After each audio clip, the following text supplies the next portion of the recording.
Time کا کھانا نہیں دیا تھا، اس کے ساتھ سختی کی جاتی ہے۔ کہا ماں جتنے معاملات بھاگے ہوئے غلام کے ساتھ کیے جاتے ہیں آپ وہ سارے معاملات میرے ساتھ کریں۔ بہت اصرار کیا، چونکہ ماں بھی سمجھایا کرتی تھی کہ گناہوں سے باز آ جا۔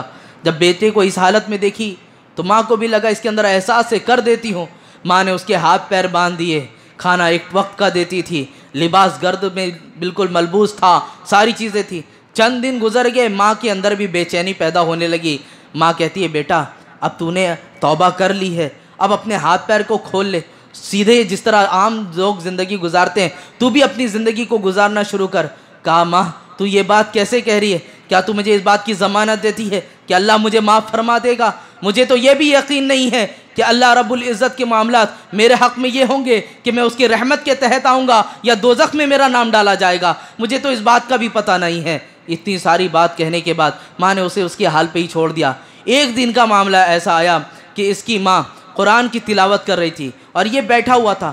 قرآن کی تلاوت میں آیت کیا تھی؟ فَوَرَبِّكَ لَنَسْأَلُنَّكَ أَجْمَعِينَ عَمَّا كَانُوا يَعْمَلُونَ، جس کا معنی یہ ہوتا ہے تو تمہارے رب کی قسم ہم ضرور ان سب سے پوچھیں گے جو کچھ وہ کرتے تھے۔ اس آیت کو سننے کے بعد اس کا حال ایسا ہوا، یہ جگہ پر تڑپنے لگا، لوٹنے لگا۔ ماں آتی ہے، پکڑتی ہے اس کو، اس کے سر کو سہلاتی ہے۔ یہ تڑپتے تڑپتے تڑپتے تڑپتے ایک چیخ مارا اور زبان سے کلمہ شہادت نکلا اور روح پرواز کر گئی۔ کلمہ شہادت نکلا، روح پرواز کر گئی۔ عزیزان ملت اسلامیہ، یہ خوف و خشیت میں نے جو بیان کی یہ کسی ولی کی بیان نہیں کی۔ آپ نے پہلے سارے تذکرے جو سنے وہ کس کے تھے؟ سید الانبیاء نبی پاک صلی اللہ علیہ وسلم کے، انبیاء علیہ السلام کے، فرشتوں کے، خلفائے راشدین کے۔ ان سب کے بعد جو خوف کا معاملہ میں نے آپ کے سامنے پیش کیا، ایک عام آدمی کا پیش کیا کہ اس کے اندر خوف کے معاملات کیا ہیں۔ عزیزان ملت اسلامیہ، آج تو گناہ سب سے زیادہ ہو رہا ہے، آج تو گناہ قدم قدم پہ رکھے ہوئے ہیں۔ سوشل میڈیا کا دورہ ہے۔ آج روزے کے دوران بھی ہماری آنکھیں محفوظ نہیں ہیں، روزہ رکھ کے بھی لوگ گناہوں میں اسی طرح ملوث ہوتے جا رہے ہیں۔ آج روزہ رکھ کے بھی جھوٹ اسی طرح بولا جا رہا ہے، روزہ رکھ کے بھی گالی اسی طرح دی جا رہی ہے، روزہ رکھ کے ہی غیبت اسی طرح کی جا رہی ہے، روزہ رکھ کے ہی چغلی اسی طرح کرے، سارے معاملات اسی طور پر ہیں۔ اور روزہ تو ہمیں کہتا ہے لعلکم تتقون، تمہارے درمیان اس لیے تاکہ تم تقوی اختیار کر لو۔ اور ہمارا معاملات یہ ہے کہ جیسے پہلے دن گزرتے تھے ویسے دن ابھی بھی گزر رہے ہیں۔ تو میرے عزیزوں بات یہ کرنا ہے، اگر روزے کے درمیان بھی آپ کے اندر یہ معاملات نہیں آتے تو کم سے کم انبیاء علیہ السلام کی زندگی یاد کر لو کہ یہ تو معصوم عن الخطا تھے، باوجود اس کے رب کی بارگاہ میں حاضر ہونے کا ان کو اس قدر خوف و خشیت تھا۔ تو ہمیں بھی تو رب کی بارگاہ میں حاضر ہونا ہے۔ ایک وقت آئے گا اللہ کی بارگاہ میں ہمیں بھی حاضری دینی ہے۔ کیا منہ لے کر جائیں گے؟ یہی منہ لے کر جائیں گے کہ مولا تیری بارگاہ سے ہمیں یہ سعادتیں ملی، ماہ سیام ملا، روزے کی توفیق ملی، باوجود اس کے ہم اپنی آنکھوں کو گناہوں میں ملوث کرتے رہے۔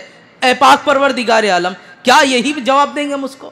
عزیزان ملت اسلامیہ، عرض اتنا کرنا چاہتا ہوں، روزہ تقوی دینے کے لیے آیا ہے تو یہ اگر تقوی ہمارے اندر آتا ہے، جو اللہ ماشاءاللہ اپنی آنکھوں کو بچائیں، اپنی زبانوں کو محفوظ رکھیں، اپنے کانوں کو بچائیں، یہ خاص لوگوں کی طرح جو روزے کو رکھتے ہیں، تو یہ تقوی صرف مہینے تک نہ رہے بلکہ اس تقوی کی جھلکیاں پورے سال تک آنی چاہیے، پورے سال تک آنی چاہیے۔ اور توبہ کا معنی بھی تو یہی ہوتا ہے، توبہ کا جو حقیقی معنی وہ یہی ہے کہ جب ایک چیز سے وہ اپنے آپ کو روگردانی کر لے تو دوبارہ اس کا تصور بھی دماغ میں نہ لائے، دوبارہ اس کا خیال بھی نہ لائے۔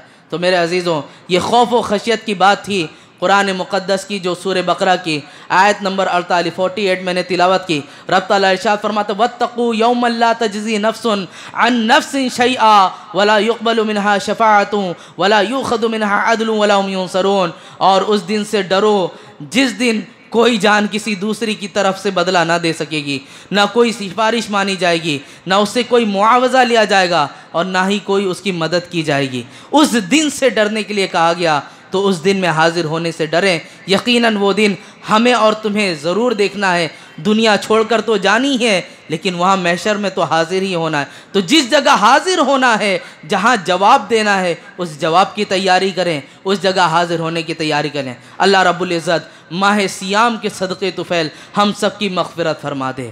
اے پاک پروردگار عالم، جانے انجانے میں کوئی گناہ صادر ہو گیا ہو، روزے کی حالت میں بھی بدنگاہی ہو گئی ہو مولا، تو اسے معاف فرما دے۔ اے اللہ، اس زبانوں سے اگر سختی ہوئی ہے، کسی کے دل تار تار ہوئے ہیں، تو اس ماہ کے سیام کے صدقے میں ہماری زبانوں میں نرمی عطا فرما دے، اور جس کے دل ٹوٹے ہیں تو اس کے دلوں میں ہمارے لیے معافی کا پروانہ عطا فرما دے۔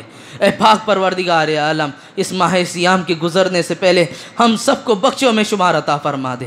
اے اللہ، خوف و خشیت کا حقیقی معنی ہمارے اندر عطا فرما دے۔ اے پاک پروردگار عالم، صحابہ کرام میں جو تیرا خوف تھا، اس خوف کی چند جھلکیاں ہماری زندگیوں میں عطا فرما دے۔ اے پاک پروردگار عالم، زمانے کا خوف ہمارے اندر ہے، حکومت کا خوف ہمارے اندر ہے، کافروں کا خوف ہمارے اندر ہے، مولا ان سب خوف کو تو نکال کر تیرا حقیقی خوف ہمارے دلوں میں عطا فرما دے۔ اے پاک پروردگار عالم، تیری بارگاہ میں یہی التجا ہے مولا، ہمارے پاس اعمال تو ایسے نہیں جو کل بروز محشر تجھے دکھا سکے، لیکن مولا تیری بارگاہ سے یہ التجا اور یہ تمنا، یہ امید ہے کہ ماہ سیام میں تو ہر دن 70 لاکھ لوگوں کو بخشتا ہے۔ اے اللہ، ان لوگوں میں ہمیں بھی شامل فرما دے۔ اگر یہ ہماری زندگی کا آخری روزہ ہو مولا، آخری ماہ سیام ہو مولا، تو بغیر بخشے ہوئے ہم سے اس ماہ رمضان کو تو رخصت نہ فرما۔ مولا تجھ سے یہ کیوں کہوں، یہ عطا ہو وہ عطا ہو، اپنے حبیب کے صدقے میں وہ دے جس سے ہم سب کا بھلا ہو۔ استغفر اللہ ربی من کل ذنب واتوب الیہ، لا الہ الا اللہ محمد رسول اللہ صلی اللہ تعالی علیہ وسلم، وصلی اللہ تعالی علی خیر خلقہ محمد وآلہ وصحبہ اجمعین برحمتک یا ارحم الراحمین۔ السلام علیکم ورحمۃ اللہ وبرکاتہ۔